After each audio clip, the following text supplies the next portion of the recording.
Apa saja kegiatan yang akan kita lakukan setelah kita pulang dari kebun? Nah, sebelum lanjut kita ke aktivitas kita yang lainnya warga, ini Mak Itam dan Pak Itam baru pulang dari kebun sebelah. Kami hari ini baru selesai menyemprot ya warga. Halo warga, berjumpa lagi dengan Mak Itam di sini. Selamat pagi, selamat siang, selamat sore, dan selamat malam. Oke warga, inilah kegiatan kita setelah kita pulang dari kebun. Tapi sebelum kita melakukan aktivitas yang lain, pantau dengan jelas kalau cuaca hari ini sampai sore pun masih sangat terik. Nah, dari kemarin banyak juga para warga yang bertanya penerangan kita pakai apa. Jadi pakai baterai kecil ini, kemudian ada lampu yang kita pasang di atas ini. Ini kalau malam hari lumayan terang ya warga. Jadi memang untuk sementara waktu kita menggunakan baterai ini. Bukan gak ada rencana mau pasang listrik, tapi nanti ya warga, belum sekarang. Oke, lanjut. Nah, terlebih dahulu kita hidupin api yang di tungku ini ya warga. Nah, bisa kalian lihat kalau mataharinya masih lumayan tinggi. Untuk kelapa yang kemarin ini sudah selesai dikupas ya warga. Jadi rencananya hari ini kita akan belah dan besok kita akan jemur. Supaya apa? Cepat dijemur supaya dapat duit lah. Bercanda. Jadi beginilah penampakan tempat untuk menjemur kelapa kita ya warga. Oke, kancut. Nah, di sini terlebih dahulu Mak Itam minta bantu sama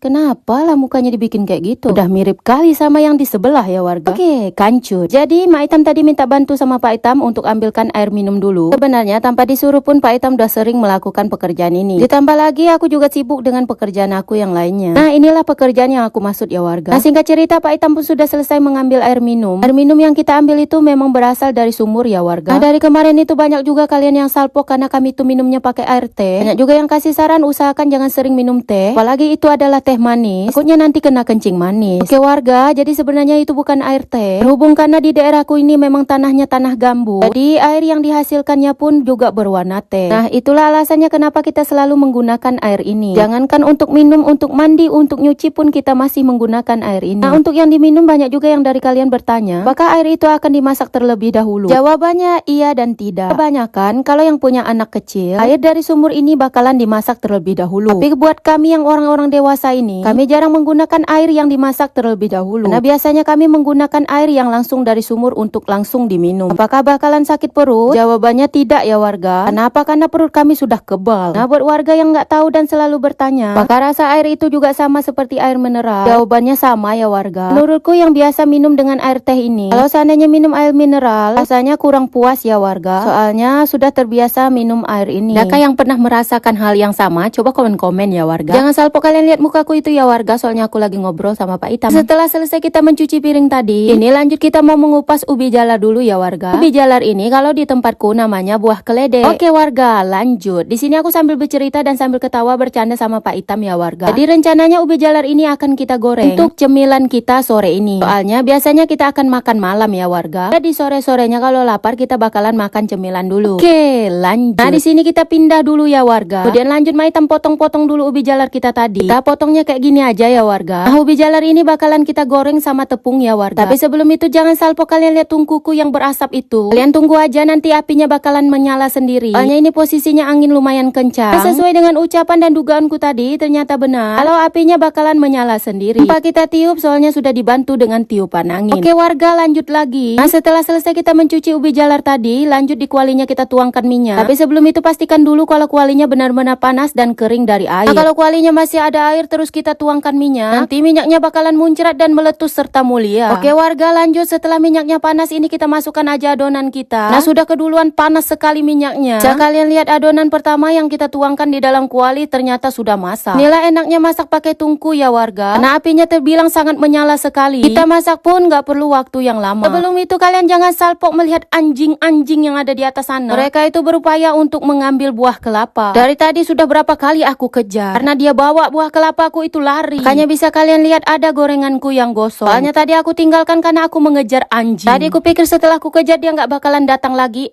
Ternyata datang lagi. Oke warga, saking capeknya aku udah mengurus anjing-anjing itu, akhirnya aku biarkan aja mereka makan. Tapi disclaimer dulu, itu kelapanya belum dibelah. Jadi yang mereka makan adalah bagian dari tumbuh kelapa aja, atau tumbung kelapa. Oke warga, singkat cerita, bukan lagi singkat cerita tapi cerita panjang kali lebar kita sudah selesai. Ini adalah adonan terakhir kita ya warga. Jadi sudah selesai lah Mak Itam menggoreng ubi jalar ini. Kemudian kita biarkan dulu api ini menyala-menyala. Kemudian kita taruh aja kukusan nasi untuk kita panaskan ya warga. Singkat cerita, inilah cemilan kita sore ini. Dan Pak Itam sudah standby aja. Di sini sebenarnya aku lagi nunggu bapak pulang. Tapi sekian lama aku menunggu, nggak juga kelihatan bapakku. Akhirnya aku memutuskan untuk mengumpul pakaian yang tadi pagi aku cuci. Seperti biasa ditemani lagi dengan anjingku itu. Nah, singkat cerita ini aku sengaja bola bolak-balik, soalnya aku lagi misahin pakaian bapakku. Nah biasanya bapakku kalau pulang kerja dia langsung mandi. Cerita sudah selesailah aku mengumpulkan pakaianku tadi. Ini aku lanjut lagi ke pekerjaan aku. Kita mau belah kayu bakar, karena aku lihat tadi di bawah tungkuku itu sudah nggak ada lagi kayu bakar. Tambah lagi dengan cuaca hari ini sudah mulai mendung, jadi takutnya nanti malah hujan. Nah biasa kalau malam di sini selalu turun hujan. Jadi daripada nanti kalau turun hujan kita nggak bisa masak, lebih baik sebelum turun hujan kita belah kayu dulu. Dari kemarin banyak juga teman-teman yang bertanya kenapa belahnya nggak pakai kapak. Jawaban jujur dari aku, kita nggak punya kapak. Sebenarnya ada kapak bapakku, tapi kapak bapakku itu ditinggalin di tempat emakku. Jadi nantilah kalau bapakku sudah pulang ke tempat emakku, barulah dia datang lagi bawa kapak. Dan nggak mungkin juga kita tunggu bapakku bawa kapak baru kita belah kayu.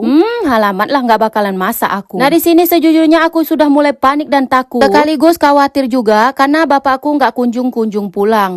Udah kayak Bang Toib aja bapakku ini ya. Nah karena khawatir sama bapakku, akhirnya aku memutuskan untuk menyusul bapakku dulu. Jadi kayu bakarnya kita sambung besok. Cuma di sini aku sempatkan dulu untuk nyusun kayu bakar, karena feelingku sebentar lagi bapakku bakalan pulang. Benarnya ini bukan pertama kalinya bapakku kayak gini. Bapakku itu kalau sore-sore kerjanya itu terlalu semangat sekali. Jadi juga sudah sering dia pulangnya terlalu sore. Cuma aku tuh khawatir ya warga. Di sini aku sambil tunggu dulu bapakku. Soalnya kata Pak Itam jangan disusul dulu. Jadi sambil nunggu aku mau belah kelapa dulu ya warga. Bisa kalian lihat kalau aku tuh benar-benar khawatir ya warga. Di sini aku coba alihkan kekhawatiran aku itu. Aku coba untuk berpikiran yang positif aja. Oke warga, lanjut dulu kita mau belah kelapa. Di sini kita gunakan tempat untuk mengumpulkan air kelapa. Karena hati aku itu nggak tenang warga. Cerita datanglah mertuaku. Aku tinggalin dulu mereka karena aku mau susul bapakku. Cerita warga, aku lihatlah bapakku di ujung sana. Ternyata dia lagi asik ngobrol. Dia nggak tahu ke anaknya ini khawatir ya. Dia lanjut bapak mertuaku hidupkan api. Nah bisa kalian lihat ya warga. Dengan santainya dia itu berjalan sambil senyum. Astaga bapak udah setengah mati aku cemas ya. Oke warga, ini videonya kita lanjutkan malam. Mohon maaf agak gelap, soalnya lampu yang kita pakai ini lampu tenaga surya. Dan sambil kita ngobrol-ngobrol sama bapak ya warga. Kita lagi membahas tentang masa depan. Oke warga, sampai di sini dulu video kita. Jangan lupa like, komen, dan share ya warga. Sepertinya malam ini bakalan terang, soalnya dari kutub timur sana sudah muncul bulan. Oke lah warga, terima kasih sudah nonton video ini sampai habis. Kita jumpa lagi, see you di next video, dan bye-bye.